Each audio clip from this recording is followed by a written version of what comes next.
नमस्कार दोस्तों। स्वागत है आपका स्टोरीवर्स हिंदी पर। कहानियों की एक अनोखी दुनिया जहां हर कहानी अपने आप में एक नया रोमांच है। आज हम आपके लिए लाए हैं एक दिलचस्प किस्सा जिसे सुनकर आप दंग रह जाएंगे। तो चलिए, बिना देर किए शुरू करते हैं आज की कहानी। रात का तीसरा पहर था। उत्तराखंड के गंगोत्री क्षेत्र में स्थित एक घना जंगल, जहां सन्नाटा किसी अज्ञात भय का संकेत देता था। एक दल जिसमें पुरातत्वविद, शोधकर्ता और स्थानीय गाइड शामिल थे, जंगल के भीतर किसी रहस्यमयी खोज पर निकले थे। उनकी मंजिल थी एक गुफा, जिसके बारे में लोक कथाओं में कहा जाता था कि वहां हजारों वर्षों से कोई अमर पुरुष निवास करता है।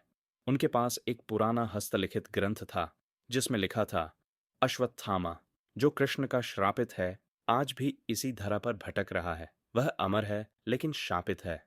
गंगोत्री की गुफाओं में जहां कोई मानव पैर नहीं रखता, वहीं वह साधना में लीन है।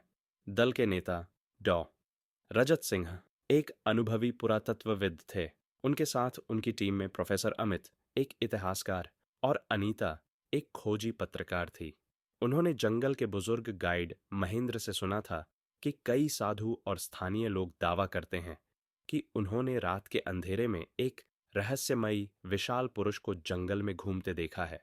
उसकी आंखें आग जैसी चमकती थीं और उसका माथा सदैव खून से सना रहता था।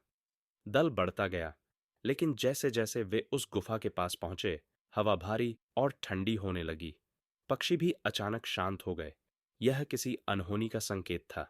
गुफा के अंदर अंधकार घना था, लेकिन आधुनिक टॉर्च की रोशनी में भी कुछ दिखाई नहीं दे रहा था। तभी अचानक अनीता की टॉर्च एक दीवार पर बने चित्रों पर पड़ी।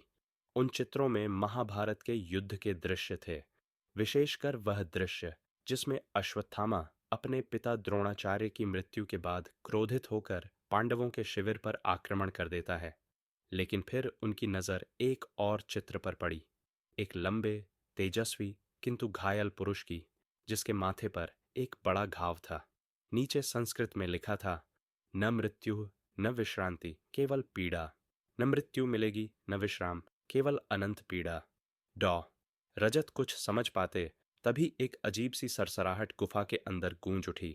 गाइड महेंद्र अचानक घबराकर पीछे हट गया। यहाँ से चलो, वह जाग गया है। और तभी गुफा के भीतर अंधकार से एक परछाई उभरी।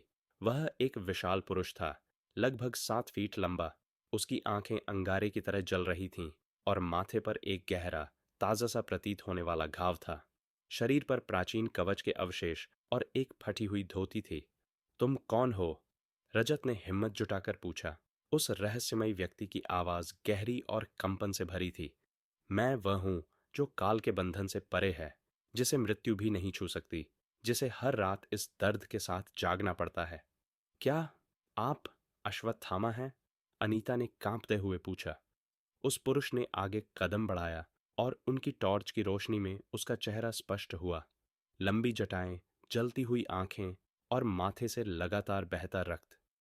कृष्ण ने मुझे श्राप दिया था कि मैं हजारों वर्षों तक भटकता रहूं, न मर सकूंगा, न चैन पा सकूंगा। मैं हर रात जागता हूं, लेकिन सुबह होते ही यह संसार मुझे भुला देता है। मैं अमर हूं, लेकिन इस अमरता का कोई मूल्य नहीं। मैं बस एक जीवित श्राप हूं। उसकी आवाज में पीड़ा थी। दल के सभी सदस्य भयभीत और स्तब्ध थे। क्या कोई उपाय है इस श्राप से मुक्त होने का? प्रोफेसर अमित ने हिम्मत करके पूछा। अश्वत्थामा ने एक हल्की हंसी हंसी, लेकिन उसमें दर्द था। यदि होता तो मैं अब तक मुक्त हो गया होता, किंतु यह श्राप तब तक रहेगा जब तक कलयुग का अंत नहीं होता। गुफा में एक अजीब सन्नाटा छा गया। अचानक गाइड महेंद्र ने घबराकर गुफा से भागने की कोशिश की, लेकिन तभी हवा में एक गूंज उठी। कोई नहीं बच सकता। गुफा में जोरदार कंपन हुआ, मानो पूरी पृथ्वी हिल गई हो।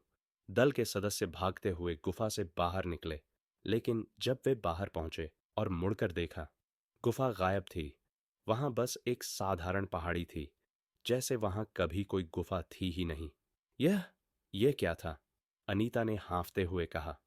डॉक्टर रजत ने धीरे से कहा, शायद यह रहस्य कभी सुलझने के लिए बना ही नहीं था। शायद अश्वत्थामा की पीड़ा को दुनिया से छुपाए रखने के लिए स्वयं प्रकृति ने यह करिश्मा किया हो। दल वापस लौट आया, लेकिन उन सभी की जिंदगी हमेशा के लिए बदल चुकी थी। उन्होंने जो देखा था उसे वे नकार भी नहीं सकते थे और स्वीकार भी नहीं कर सकते थे। लेकिन उस रात जब अनीता ने अपने कैमरे में कैद तस्वीरें देखनी चाहीं, तो वहां सिर्फ धुंधली आकृतियां थीं।